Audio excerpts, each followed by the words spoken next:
Hello and welcome to this backwards compatible games review. Today we're looking at the Laughing Jackal's Flame Over. Now Flame Over is basically a play on words with a pun. Flame obviously refers to the fact that this is a game about fire brigade, so fire, and Flame Over is because, my god, this does it. You're going to see the words or get the idea of game over quite a lot. Reason being is that this is a pretty tough game. It's a roguelike, so permadeath is always there. You have randomly generated levels, which make this game pretty damn cool, actually. And you also have the idea about the cost benefits of trying to win a level, complete a level. Now, complete a level, the way you do it is by putting out the fires. Quite simple, really. The more fires you can put out, the more points you get. But you don't actually ever finish a level until all fires are out. So from that, you do have a few little cool little toys. In the bottom left hand corner of the screen, as you can see, you have a little map there. If you press pause, you get a bigger map. What you're always looking for is the small little electrical sign, because that gets rid of electrical fires.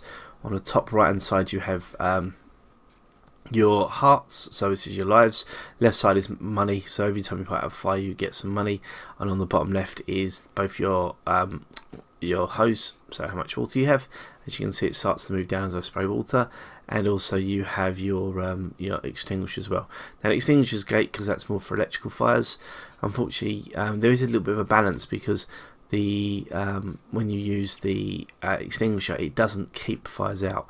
It does remove fires, but again, if the ground around it gets too hot again, the fire can kick off. So that's why what you want to do is keep on using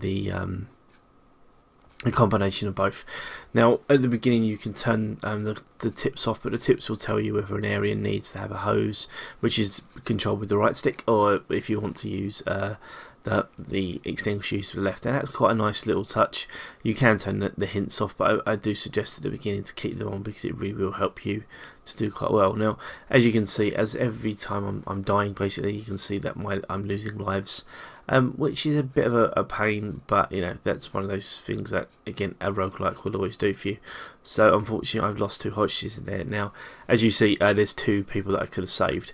I didn't save them because I'm useless, but also just because, again, you don't have to save them. It's just good. Now, the more if you save a human being, you get an extra minute of time. If you save a cat, you get an extra heart, an extra life, which is great. So there are refill points.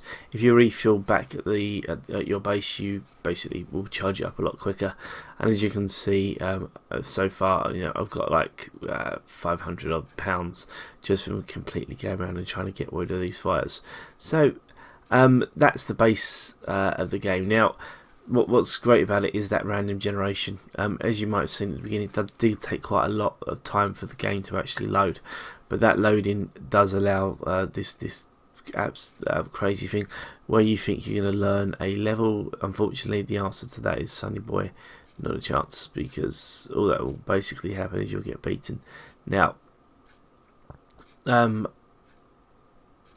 now I die.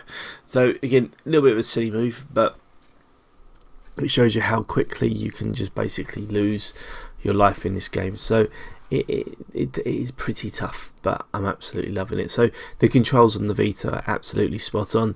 You twin sticks basically to decide where you are and to move around, and as I said, your right trigger is, or your right shoulder button, whichever phrase you want to use.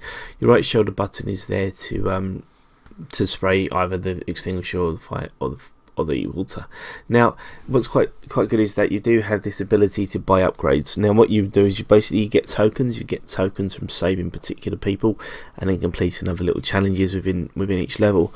And then the money you can use to buy. So you unlock the chance to buy those upgrades, and then you buy the upgrades with the money that you get from each level. So it'd be things like trying to have a more foam resistant suit, or have more water, or have a larger water tank. So each power up has its own special advantage, and it does change the game completely. This game does feel like 2 games in one. The first game is just actually learning to play it, and the second game definitely is when you start to get the power ups, because it will change the dynamics of the way you're playing. So that does give it a nice little touch and a nice little bit of something different. It's on the PlayStation Network from this week. So I think on Tuesday it hits the States, and on Wednesday it's the UK. It's the turn of Europe. That's a water bomb, by the way. Absolutely rubbish shot by me. Just awful. But it's going to run at, I think it's £8, but it does have a 20% discount, which is quite a nice touch actually. So this game is definitely worth the full £8 asking price, I would say. So here we are. We're just getting one of a person to follow us. Yay! And see, there you go. We get an extra minute of time. So, and I do think it is a great game to play.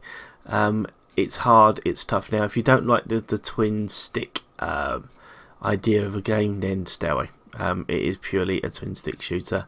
It's based around that mechanic, and again the roguelike, the permadeath principle makes it a lot tougher than you'd expect, especially when you take into account the lovely happy smiley graphics. That makes this game sometimes even more tough, and again an awful kill by me. So thank you very much for watching. We'll bring some more videos as time goes on, and good night.